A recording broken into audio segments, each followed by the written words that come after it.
Would you like to hear one on my saw? No? Not a saw kind of guy?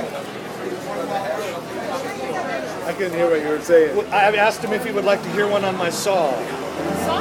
Oh. On your saw? It's a saw stand. Well, he's a guitar kind of guy. Oh, you're a guitar kind of guy? Okay, let's see. What can I come up with for you on the guitar that would be good for you? Hold on. That's a pretty fancy guitar. I made this guitar myself. You made it? Yeah, out of stuff that I found at garage sales.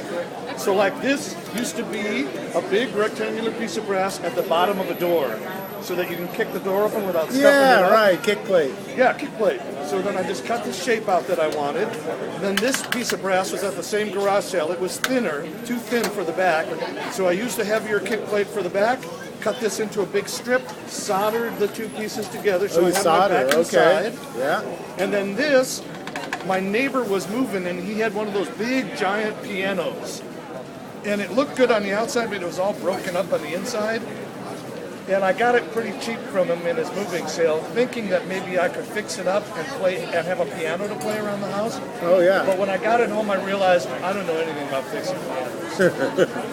So in order to get rid of it, I cut it all up and I unbolted it, but I saved the back of the piano because it was an old German piano. So this is probably 200-year-old German spruce from the soundboard of that old piano that I used for the face. I re-guitar-nated it into the face of my guitar. That's a special word. You got to look that one up. Re-guitar-nated. Yeah. I'll remember it. But you'll have to spell it later. And then these, I found these little nifty little cover plates inside of an old record player speaker cavity. One of those record players that looked like a little suitcase from the 1950s. Oh. And these were letting, covering up the sound holes that were letting sound off the back of the speaker, which is exactly what they're doing here, is letting sound off the back of the big aluminum. It's a piece of aluminum. It's shaped like a speaker inside here. And the strings go over it, and then it mechanically amplifies the sound. It increases the sound of the guitar by having the strings go over this this aluminum speaker shape inside. Well, was there. that from a speaker too? This part, or Inside there? No, that's an actual resonator from a company that makes it for this style of guitars. Yeah, I got it. But this round slice of wood here, that round slice of wood is a slice of an old baseball bat. And you can see the legs sticking out here. There's 1, 2, 3, 4, 5, 6 little legs. And the baseball bat is mounted on top of a piece of aluminum, cast aluminum, which was part of an old vegetable steamer set. And then inside here, connecting the bottom of the guitar to the top up here, the neck block to the end block, is an old table leg. You can't see it, but it's in there. And then I've been sliding around with this. This is a bearing for a propeller shaft on a boat. no way. Otherwise, they call these, another name for them is a cutlass bearing. But it's a frictionless marine propeller shaft bearing. And I found this at a garage sale for 50 cents. But if you needed one for your boat and you had to go to the boat supply house, it'd be $50 or more for like a bearing like this.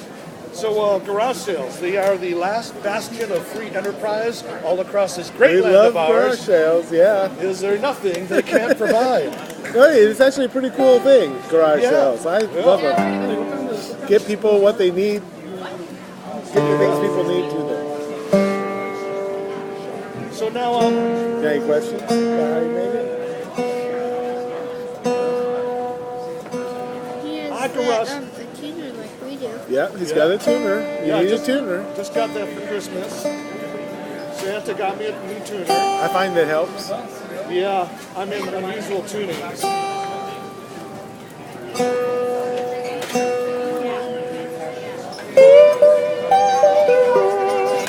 Look, he's doing like a vibrato with that whole thing. Yeah.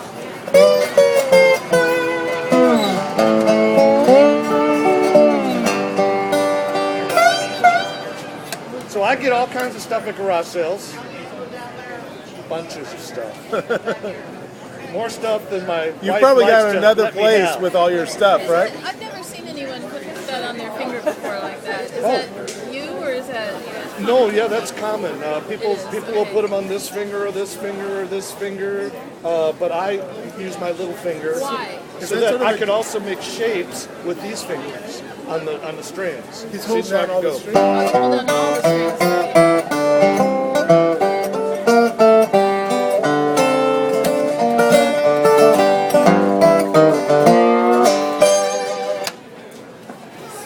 sort of like So he's that- doing the whole bar with Yeah, that. that gives you a whole fancy sound. Right. This is tuned. This is tuned right now, just like as if you were making a barred G chord. So it's just like that. That's how it's tuned. So when I strum the strings, that's a G. And then I can use my slide to go to the 5th fret. That's my C, and there's my D. Or I can make a C this way and a D this way. What do most people use for that purpose? I assume they don't use a propeller shaft for. No, they usually you buy these at a music store, and they'll be about half this size, and made out of glass or brass. Sometimes they're chrome plated. But it's a tube like that. Yes, mostly tubes. Yes, they have all kinds of fancy little things. Some of them, there's a ring that you can put on a finger, and so it just has a little bit of a piece so that you can kind of, that like this that you can kind of slide. Does that come them. from jazz music or?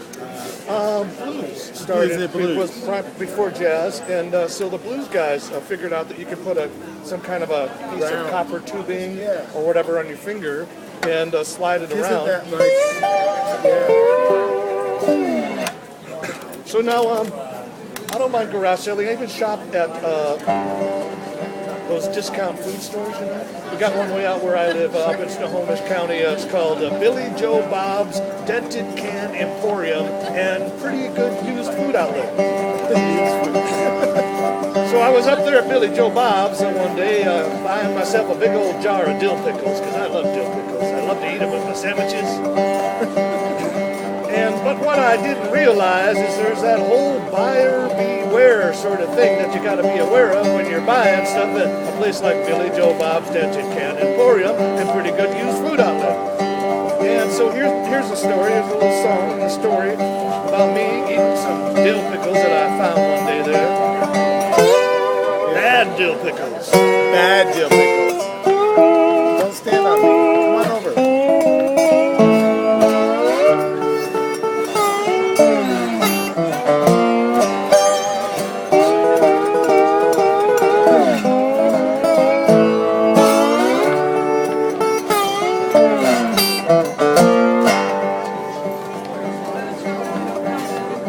Well, now listen to me, people, as I tell you the tale of a bad bunch of dills that got put on sale. I guess pickle picking ain't my forte. I choose the cheapest ones on display. I bought a job just the other day, hoping to enjoy them with the sandwich I made. But when I took a big bite of that first little cube, I had to spit it out. It almost made me, whoa! The taste was not at all appetizing. It really got my stomach to rising. I thought it was the only one in the jar. So I sampled another one just to be sure. Well, sure enough, the second one tasted just as bad as the first. My money was wasted. Then later I checked again to see I took a little nibble on pickle number 3. But now I'm gonna learn my lesson. Pickle was awful, I am confessing. Now any normal guy would have thrown him out. I was willing to give him the benefit of doubt, but he certainly didn't left a good one behind. I'm single pickle and that horrible bride.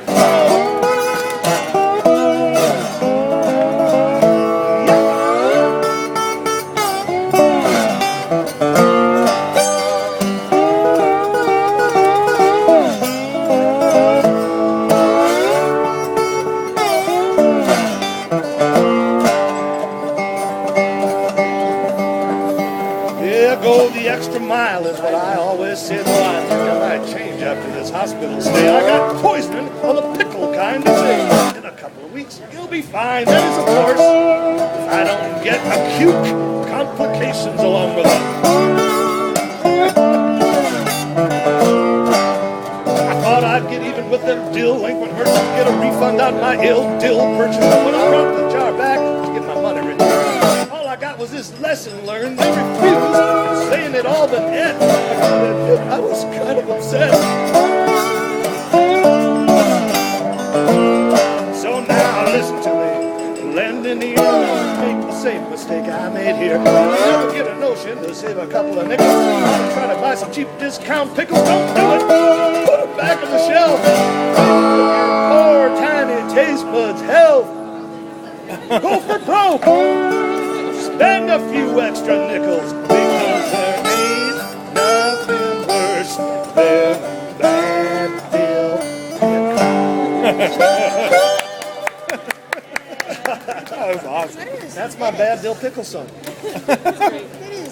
I don't know what that Hey, is. have a coloring page for my coloring book here. Here, have one of the spoon mouse. This is a guy I play music with sometimes. He plays spoons. And he's one of the pages in my coloring book about street performers. Here, I'll show you.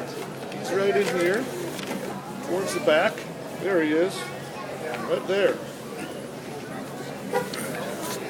Oh, Don't drop it. he's slippery. And this was me about 30 years ago. I used to play washboard. Rub-a-dub rat. Yeah, oh yeah. I was wearing my grandpappy's derby all the time and playing washboard. And me and Spoon Man played together with this guy here who played guitar. His name was Bob, but we called him Cowboy Dog. And this guy here, who was a crazy fiddle player. Looks like a vulture. Yeah, A he was buzzard. kind of a buzzardly sort of guy. Well, that's cool. Did you do those drawings? Yeah, those Is are all that my you? drawings, yeah. You're a Renaissance man. Oh, baby! Now here's me now. See, that's my little resonator guitar right there, my homemade guitar. Oh. Singing about my Bad Dill Pickles. What is that? What is that? That's a little attention getter, so you'll pay attention to my... Uh-oh, did I forget?